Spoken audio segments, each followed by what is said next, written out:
Hey guys, welcome to another exciting episode of Open Studio right here on Cape Town TV. As always, I'm your host for today's show. My name is Danny Kamboa, and we've got another interesting show for you guys today. If you're an animal lover, then the show is just for you, because joining me in studio today is two amazing people who goes by the name of Dave and Yvette. All right, they're from an amazing organization called Rescue Rehab SA.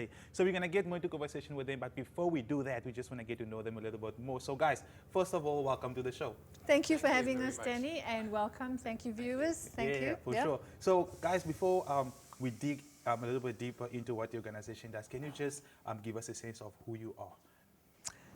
Okay, so I wear a few hats, but I think Rescue Rehab is my main hat. Yeah. It's a passion I have for animals. I have a day job, and I'm a trustee and volunteer for Rescue Rehab outside of working hours. Okay, and how long have you been a member? I think 2 years now, going on 2 years, yeah. Okay, wow. And you, sir? I've been extensively involved in animal welfare over the years. I'm now retired, and animals has always been my passion. You know, so when I was approached by a founder trustee with the ideas of setting up this organization, it was a perfect fit because of collectively all our background experience makes it. Just puts us in such a very good position. Okay. Wow. So tell us about the organization. What is Rescue Rehab SA? Okay, so Rescue Rehab SA was originally conceived around 2015. There's a lot of work that went into it initially. Then we registered as a trust in 2016. Subsequently got our NPO number and our public beneficiary number with SARS, and what it is we actually saw a real need to assist rescuers and rescue organizations, because we saw certain areas which were tended to be quite weak in many, and because what happens is your animal rescuers are working at they're working at the coalface, they're working non-stop, they're rescuing animals, they're doing so many things, and they don't actually have the time to sit down and deal with the things like financial responsibilities, and admin, fundraising, legislation. So what we do is we interface with the organizations, with municipalities, with government where necessary, and we also provide upskilling to empower the people who are already working in that field, as well as I said, help the organizations. And we do that by a number of ways. I think by, first of all, our animal rescue conferences. We've just had our third and most successful animal rescue conference, where we bring the experts together in the field, and they always donate their time. They are fantastic, and provide networking opportunities for the people, and give them recognition for what they've been doing. And so there's just so much out there. Nobody knows everything. So that's where we come in. And by doing that, it makes it a lot. Ultimately, the goal is the animals. But we were at a different level here, although we'll deal with animals from time to time when we pick up strays in the streets, etc. But our primary focus is on the people themselves, to enable them to be able to do their jobs much easier. Yes, wow. Yes. So I'm hearing you speak. Yeah. Just what the role, or should I say, what is the Rescue Rehab, and like what role does it play within the society? Yeah. Okay, so Rescue Rehab, our founder, Ronald de Villiers, noticed that there was this lack of support for animal welfare organizations. So you have an animal welfare organization start up, and you're sitting with 20 dogs, 60 dogs, suddenly there's 100 dogs. And like Dave said, there's just so much involved in an animal welfare organization. Your NPO status has to be formalized.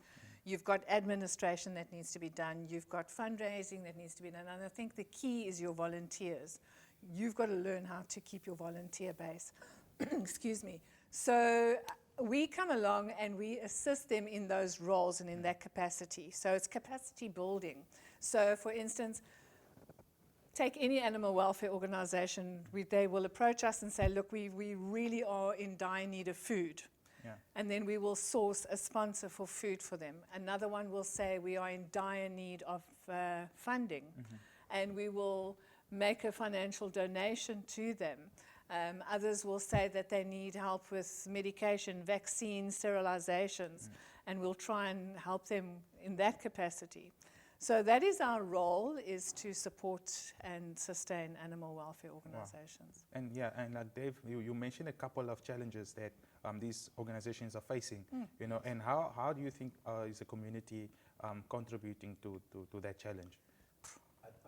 Well, the communities, all welfare organizations rely on their communities.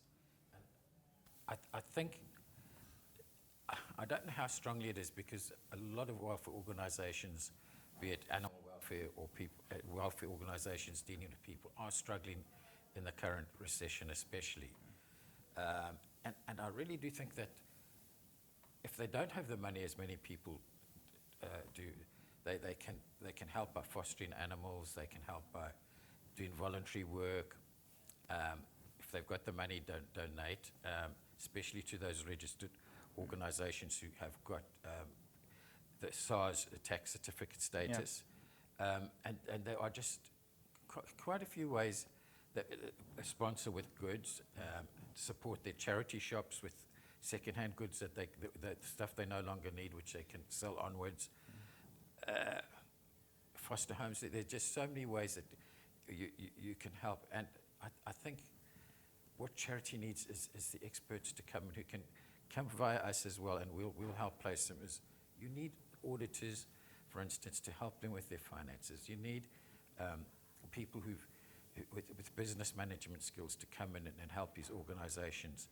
And we can help. And so the community can become very, very involved in their local organizations and making that difference. But in terms of, as I say, I think most societies, because we've seen societies really struggling and on the verge of closing down because there's just not the money out there, which is what they really, really need to go forward. Wow. So you need support from both sides, you know. Absolutely, yeah. The communities basically sustain the animal welfare organizations either by funding. But just to get back onto fostering, we find fostering is a huge need because they've got so many dogs that are kept in cages, and these dogs do start developing issues after a while. We refer to it as kennel crazy. So what happens is we get there's an animal welfare organization in Tableview where they have people come and walk the dogs. Yeah, we're just gonna take a short break quickly because I like that topic. I like where we're going with this. So I'll just hold on with that idea. Sure. And for those that's watching at home, guys, I urge you to not go anywhere. If you're an animal lover, like we mentioned earlier on, the show is just for you. So see you in a few.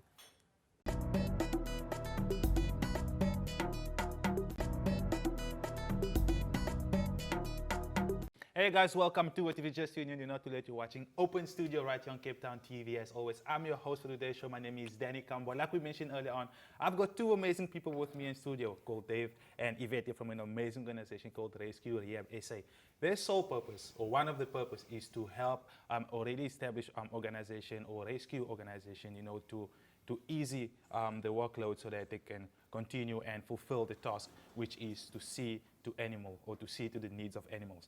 So to continue our conversation, guys, this is a very good initiative, a very thoughtful one, you know, because many organization is going downhill because they don't have that extra support, you know, extra mentoring and that extra push, which you guys are actually giving. So we spoke about you guys, what you do, how you do it, and why you do it. So now we're trying to get the communities and the public involved, you know, to help make this even as easy as possible. So how can the public get involved, you know, in helping this initiative, basically? Okay, so I think the community can find out who's their closest animal rescue organization, and they can sign up as a volunteer, and the rescue organization can give them ideas of where they can assist. A lot of people volunteer just to help clean out the kennels, which is not actually a very nice job, but it's an important job because hygiene is key. A lot of people come on Saturdays with their children and walk the dogs so that they're stimulated and they get some exercise. Some people come in just to cuddle puppies, which is something I would probably do. A lot of people come and bring in donations of either clothing or bric-a-brac, which can be used to be sold. You know, there's 1,000 things that one could do to assist your local animal welfare society. So I think, people should just dive headlong in and see what they can do. Yeah. So you guys have done lots of activities in aid for the animals, which one of them was a firework. Can we speak a little bit on that one? Okay, so I wasn't really too perturbed about fireworks until I found out that child labor is used in the manufacture of fireworks because they need little hands to put the fuses in. So in Sivakasi in India, there's a factory. It's a massive factory. The children suffer with terrible diseases, lung diseases, from working with all the chemicals and the things that go into fireworks. So that was one of the things that gave me a push. And then also definitely for the animals, these explosions, the big bangs are 7 times louder. Animals hear 7 times louder than what we do. So for them, we have a cracker, but for them it's like a bomb going off.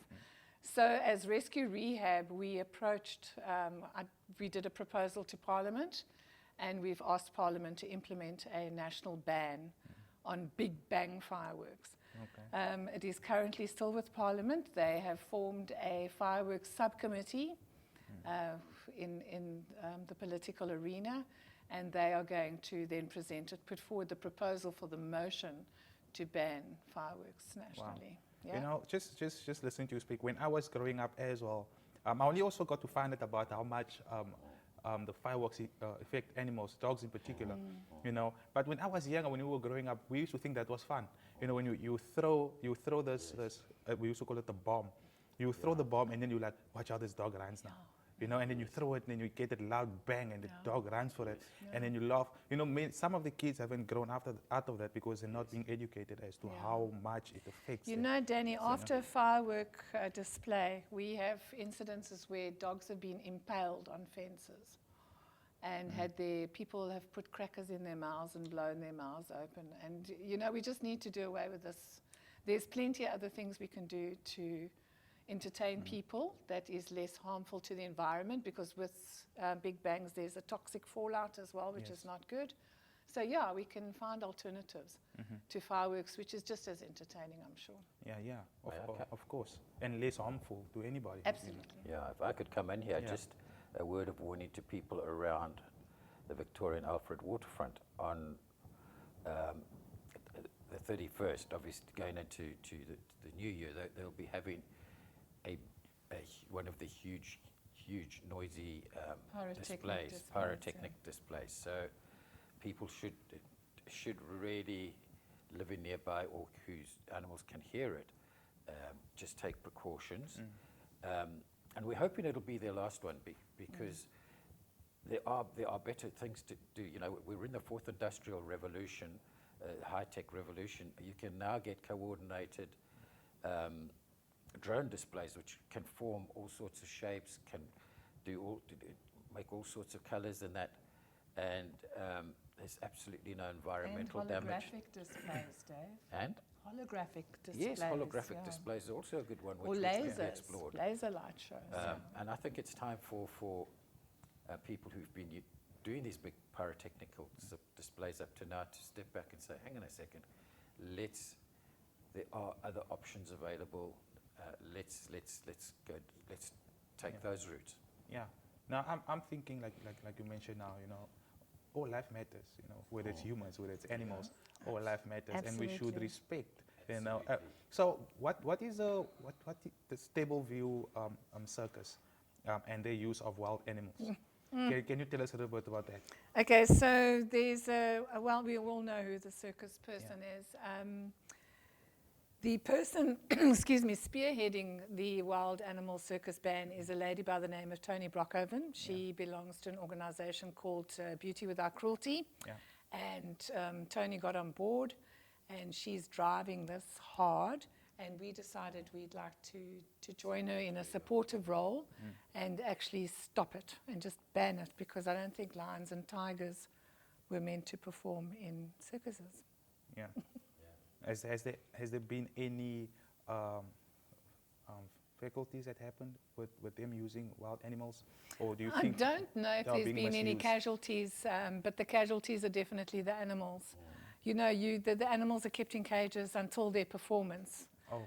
And yeah. they're well fed before their performance. So when you're sitting there watching them, they've just got these big bloated stomachs and they're being forced to do things that they actually weren't born to do. Okay. So I think as a society, we really need to start looking into sentient beings. And a sentient being is anything with a nervous system. It can feel pain, it can feel emotions. And these wild animals are so proud and so strong, and they're being forced to perform for human entertainment. I don't get it. I actually just don't get it. Wow. So somehow there's some kind of foul play. Yeah, we need You to know. get a support growing, especially in Cape Town when McLaren comes, to actually stop live animals, wild animals in circuses. It's got to end. We have to stop it. Okay. Wow. So we're gonna take another short break. You know, this is a good point to end off on for those that's, especially also for those that's watching at home. Guys, time for you also to sit back for a few minutes and just reflect on what we just spoke about now. All life matters. You know, whether it's a dog, whether it's a cat, whether it's a human, all life matters. So with that in mind, we're gonna take a short break, guys. When we come back, we're gonna continue with our conversation with Dave and Yvette. So do not go anywhere. See you now.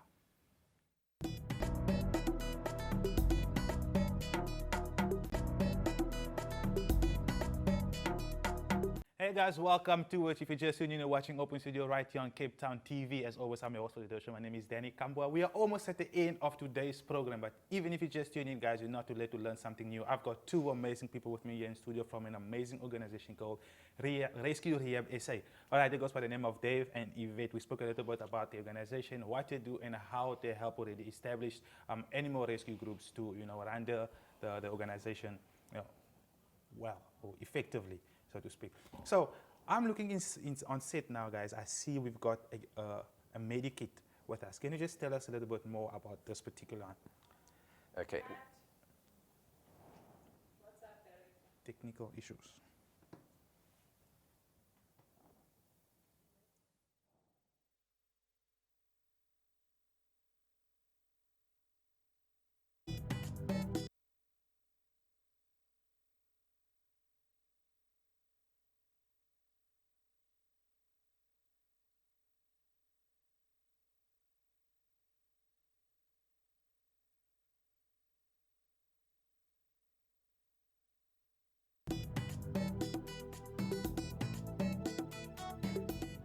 Hey guys, welcome back and thank you for tuning in. You're watching Open Studio right here on Cape Town TV. So we're going to continue with our conversation. Like I mentioned earlier on, I've got two amazing people with me in studio. Goes by the name of Dave and Yvette from an amazing organization called Rescue Rehab SA.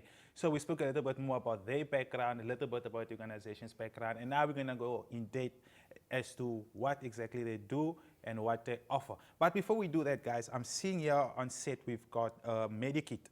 As for those that's watching at home that do not know what this is but have got a pet, can we just speak about it a bit and run through it? Okay, what we did was we developed an animal emergency kit because so often if you have an injury, a cut, bones which needs splinting temporarily, etc. And especially if you're traveling, you just don't have that. So what we did is we developed this kit, and it contains everything you need, including splint, adjustable splints actually, and a slip lead. The slip lead, funny enough, was used yesterday to rescue an animal. Okay. But the box is sturdy, and we think everybody with pets, especially those who take their pets around, they should have one of these in their car or in their house. And what we're doing is we're selling them on our website, which is https, /rrsa.org.za,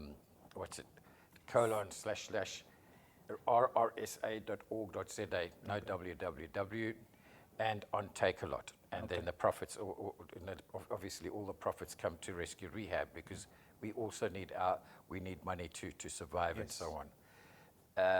And so it's easy to access, easy to store, sturdy, and you can replace the items from from your pharmacy or anything, but you've got everything here at your fingertips So if without having to anything run needs to be- around. yeah. Yes. If anything needs to be replaced, it's easy to get Yes. a hold of, and can be at the over-the-counter pharmacy. Yeah. Yes. Okay. Yeah, I Yes. think I keep mine in my car. Yesterday morning, we was a young puppy that had got out. There were some contractors working at someone's home, and I was fortunate enough to have the slip lead with me. So you just, it is Okay. what it is. Just Just grab it around and their neck help and us, slip yeah. it, and then the dog is secure, and then it's just a Okay. matter of getting it back home. Wow.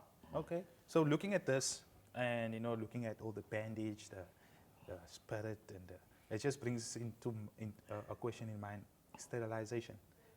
What is sterilization, and why do you think it's important that it's done to animals, basically? Phew. Danny, sterilization is key. It's imperative. It has to be done.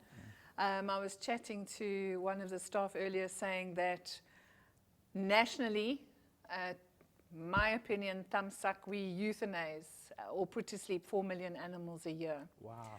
So if you can, it could be more, could be less, but we're looking in that region. And sterilization is going to assist animal welfare orgs as well, because there's such an influx of animals. A lot of people don't sterilize their pets, A, because they don't have the money to do so, or B, especially amongst the gents, they feel that their dogs need to remain intact Okay. if it's a male, because that's, I think, is the male thinking. If you take that away, then it might take something else away, but that's not the case. So I think sterilization is, without exception, it has to be done. People who are struggling financially, I think, should contact their local animal welfare and ask them if they could offer them a reduced rate. And I know that, if you present them with your earnings and your expenses, they can assist. Wow. This Yeah. this organization is quite amazing, And I'm sure for those that's watching at home, animal lovers out there, might want to get involved and be part of this organization. So for those that want to come on board as volunteers, do you have to be qualified, or is it training that is provided? No, not at all. When I came on board, I didn't have any experience, and Rescue Rehab gives any individual the opportunity to just fly and find something that they want to do. You might have somebody who's interested in purely just fundraising. Another volunteer might just want to be doing project work. But you're free to be as a volunteer. All we ask is, if you're a volunteer at Rescue Rehab, is that you put in 10 hours a month Okay. towards the organization in whatever it is that's been selected that you do, or what you can assist us with. Okay. And to join us as a volunteer, bearing in mind that we can also try and farm you out if you've got certain types of skills which are needed to organizations in need, is we have an application agreement. So you fill in all your details, it comes through to us, Yeah, on our and website. we'll follow through with an interview, Yeah. find out, and it doesn't matter where you are in the country, because we can have Skype meetings, WhatsApp meetings, etc. And what we do is we try and find out where your interests lie, where you think you'll fit in with us, and then we try and find we'll try and place you somewhere with your agreement. And if you find you don't like that, that's fine, because nothing's set in stone. Yeah. The whole purpose is our volunteers. We want them to grow. We want them to become leaders as well, because if we want in the people who we're helping to develop their leadership potential, we too must set the example. Yeah. Wow. And that is essential, when you Yes. invest into another individual, Oh, you yeah. have Yes. to be the example. So how can we do so? For those that want to get involved, how can we actually, get a hold of you to become a volunteer? Okay, so our website address, as Dave said, it's https, and then semicolon / rrsa.org.za, and you'll find on our webpage there is a volunteer application form. You fill it in, send it to us, and we'll contact you and arrange for an interview. Yeah. Okay. So it's all got to do via the website. Yeah. Okay. Or you can phone. Or you can find, Yeah. what is it? My number is 073-150-1010. Okay. Wow. So before we wrap up, for those that's watching at home, probably had a Yeah. pet missing, or the pet just went missing. What can you do in an instant way your pet is missing. Okay, I think with the festive season coming up, I really need to ask your viewers, if you've got pets, please make sure they've got a collar and a tag with your contact number on it. We often find animals that aren't collared and tagged, and the stress that's involved, not only for the animal, but for us in trying to locate the owners, it's horrendous. So please just identify your pets. That's all we ask. And also this Christmas, make sure that they don't get out, that there's a lot of animal theft on the rise to be used in dog fighting. So keep an eye on your pets, keep them safe, keep them secure. There we go. Yes, Anything on your side, Dave? Sorry, I was just going to say, I think as you mentioned, microchipping is very, very important as well, because collars can come off. If you find an animal or lose an animal, or if you find an animal for starters, take it off to the nearest vet so they can scan it and check it, whether it's a dog or cat. And at the same time, don't just advertise it on social media, because not everybody has access to a smartphone, to a laptop or whatever, and not everybody knows which sites to look for. And so it's actually quite complex, but also let as many people know as possible. Yeah, let many people know as Yeah, possible. it's vets, I think, organised orgs, yeah. I think that is the one that we can take with us. Try and let as many people know as possible Yeah. and have them collared as Yes. form of identification. So, guys, unfortunately, we've come to the end of the show. Thank you guys so much for coming through and chatting with us. This was an interesting topic. Thank You know, you we very don't much. get much of these here on studio, and I'm sure you guys don't hear about this as much. So I thank you once again for tuning in. Thank you so much. If you're an animal lover, go out and check out the website, see how you can get involved and make this reality work. All right, so for now, guys, I'm going to say goodbye from the Cape Town TV crew. Till next time, bye-bye. Thank you, guys. Good show. Thank you, Danny. Good Thank show. you so much, Thank Cape you. Town TV.